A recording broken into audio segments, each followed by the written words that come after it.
तो जैसे जाबाज श्रमिक गुफा के अंदर फंस गए थे, वैसे बाहर भी जाबाज कम नहीं थे। उन्हें बचाने में रेट माइनिंग की बहुत अहम भूमिका रही, जिसको रेट माइनिंग या रेट होल माइनिंग कहा जा रहा है। ऐसे माइनिंग करने वाले को रेट होल माइनर्स कहा जाता है। लेकिन हमने 2 दिन पहले ये सुझाव आपके सामने रखा था और आज हम फिर उसको दोहराते हैं कि इन्हें रेट माइनर्स की जगह ग्रेट माइनर्स कहा जाना चाहिए।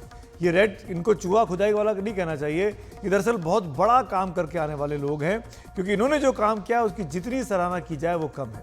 जान पर खेलकर दूसरों की जान इन लोगों ने बचाई है, इसीलिए ये ग्रेट माइनर्स है। आखिर के 13 मीटर का फासला कुछ घंटों में ही देश भर से बुलाए गए इन बहादुरों ने पूरा किया, ग्रेट श्रमिकों ने ही पूरा किया।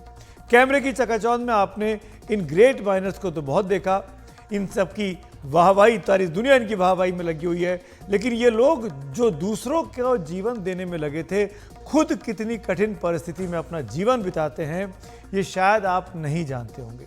इनके पास कोई सुख सुविधा नहीं होती, कोई भी सुविधा नहीं होती। ये जो तस्वीरें आप देख रहे हैं मेरे साथ इस वक्त स्क्रीन पर, ये दरअसल जिन इलाकों में ये रहते हैं, जिन घरों में रहते हैं, ये वहाँ की तस्वीरें हैं। घर चलाने के लिए किस तरह उन्हें कड़ी मशक्कत करनी पड़ती है, किन हालात में ये लोग रहते हैं, इनसे बात की और उनके घर के हालात का जायज़ा लिया हमारे सहयोगी रवीश रंजन शुक्ला ने। हमको लगा कि हमारा ये फ़र्ज़ है, हमारा दायित्व है कि हम इन लोगों के जीवन के बारे में भी आपको बताएं, जो दूसरों को जीवन दान दे रहे थे, जिनको हम ग्रेट माइनर्स कहते हैं।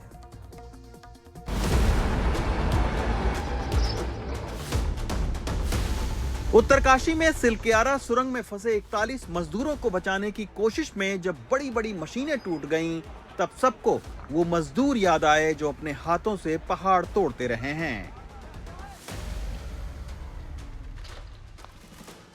ऐसे 12 रेट माइनर्स ने 21 घंटे में पत्थर को मिट्टी की तरह मसलकर इतिहास रच दिया।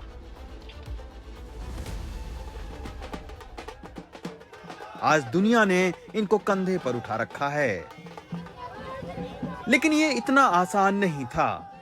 12 रेट माइनर्स टीम के लीडर मुन्ना कुरैशी और वकील हसन रंगरेज हैं। 22 नवंबर को ये टीम सिलक्यारा टनल के लिए रवाना हुई। तब मोहम्मद नसीम के बहन की 3 दिन बाद शादी थी और मुन्ना कुरैशी ने अपने 3 छोटे बच्चों को पड़ोसियों के हवाले कर दिया था। मन में सिर्फ एक ही बात थी कि अपने मजदूर भाइयों को संकट से निकालना है। मैं छाले पड़ गया तब तो खैर 2-3 दिन हो गए, क्योंकि हमने मट्टी को भी, जैसे मट्टी काटते हैं दिल्ली में, पत्थर को भी मट्टी की तरह टारगेट बना रखा था। एक जुनून, एक जज्बात, किस बात का कि अपने 41 भाई जो उसमें दबे हुए हैं उन्हें निकाल के लाना का प्रयास हर तरीके का करा हमने। मशीन से ज्यादा मेहनत नहीं थी, जज्बात था, जुनून था सर। ये देखा ही नहीं जा रहा था कि हमें करना क्या है। हमें तो सिर्फ ये देखना है कि अंदर जो बंदे हैं ना, कितनी जल्दी टारगेट बनाकर उन्हें पकड़ना। दिल्ली के ये 6 मजदूर करावल नगर की श्रीराम कॉलोनी की इन तंग गलियों में रहते हैं। कल तक इन अनजान मजदूरों को कोई नहीं जानता था, लेकिन उत्तरकाशी से लौटने के बाद इन 6 मजदूरों की कहानी अब हर कोई सुनना चाहता है। आम लोगों से लेकर मुख्यमंत्री तक इनसे मुलाकात कर इनकी सफलता में शामिल हो रहे हैं। लेकिन इस चमक दमक से कुछ दूर हम आपको लेकर चलते हैं बजबजाती नालियों को पार करके इन तंग गलियों से होते हुए रेट माइनर मुन्ना कुरैशी के मकान की ओर।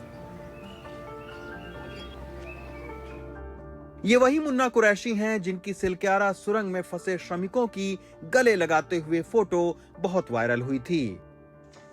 मुन्ना कुरैशी को खोजते हुए हम इस इमारत की दूसरी मंजिल के एक सुरंग नुमा कॉरिडोर में पहुंचे। कोरोना में पत्नी की मौत के बाद मुन्ना कुरैशी ही अपने 3 बच्चों को पाल रहे हैं। किराए का ये एक 10 बाई 8 का एक कमरा है और यहाँ पर आप देखिए कि ये मुन्ना कुरैशी का कमरा, कुछ ज़रूरी सामान, संपत्ति के नाम पर टीन के ये 3 छोटे डिब्बे, एक संदूक और खाना बनाने के लिए इसी कमरे में रखा एक ये गैस चूल्हा और सोने के लिए ये बेड, जहाँ पर मुन्ना और उनके 3 बच्चे यहाँ पर सोते हैं। कोरोना के वक्त अच्छा इलाज न मिल पाने की वजह से मुन्ना कुरैशी की जो पत्नी हैं उनकी मौत हो गई और मुन्ना कुरैशी के काम को दुनिया भर के लोगों ने टीवी पर देखा, लेकिन मुन्ना कुरैशी का जो परिवार है उसके पास टीवी नहीं था तो वो टीवी पर नहीं देख सका।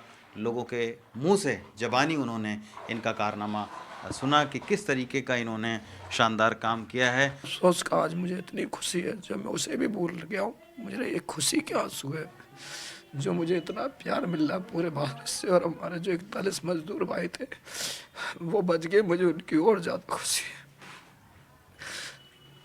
आज मैं अपनी परेशानियों को, सब चीज़ को भूल चुका हूँ। मैं मुझे नहीं पता थी वो परेशानी क्या थी क्या नहीं थी, मगर इन्होंने मुझे इतना प्यार दिया तो सब भूल चुका हूँ। वापिस चाहता हूँ सर, बोल नहीं पाऊँ। सोचिए 600 से लेकर 1000 रुपए मजदूरी पाने वाले मुन्ना कुरैशी जैसे लाखों मजदूरों की जिंदगी में भले तमाम अंधेरे हों, लेकिन उम्मीद की रोशनी से इनकी जिंदगी आबाद है। रेट माइनर राशिद बताते हैं कि सिलक्यारा टनल में बचाव से पहले फंसे श्रमिकों के परिवार को रोते जब देखा तो उसी वक्त उनको बचाने के लिए जी जान लगा देने का संकल्प ले लिया था। कुछ भी हो, कितनी भी दिक्कतें आ जाएं, कुछ भी हो जाए, उन बंदों को हम निकाल के लाएंगे। क्यों? वो भी हमारी तरह एक लेबर है, हम भी मजदूर हैं, वो भी मजदूर थे। उनका परिवार वहाँ पर बहुत ज़्यादा रो रहा था, उनके आंसू हमसे देखे नहीं जा रहे थे। अच्छा। हाँ, जैसे उनका परिवार क्या, हमारा ही परिवार रो रहा था। इस तरीके से हम गए थे वहाँ पर। थोड़ी अड़चनें तो आई थी, लेकिन हमने सबको पार कर दिया और हमारे ऊपर वाले ने सब कुछ सही करवा दिया। लेकिन यह बचाव अभियान इतना भी आसान नहीं था। लगातार घंटों तक 2 मजदूर मलबा हटाते, 2 मलबा भरते, फिर 2 लोग इसे खींचकर बाहर निकालते। टीम के मुखिया वकील हसन रंगरेज ने रेट माइनर के काम की मुश्किलें गिनाई। हम तो इसे मैनुअल जैक पुशिंग का वर्क बोलते हैं, जो हम हमारी लाइन में सब बोलते हैं। अच्छा। ये किस जैसे का वर्क बात लगती है, बट रेट माइनिंग ऐसा चूहा को खोद रहा है।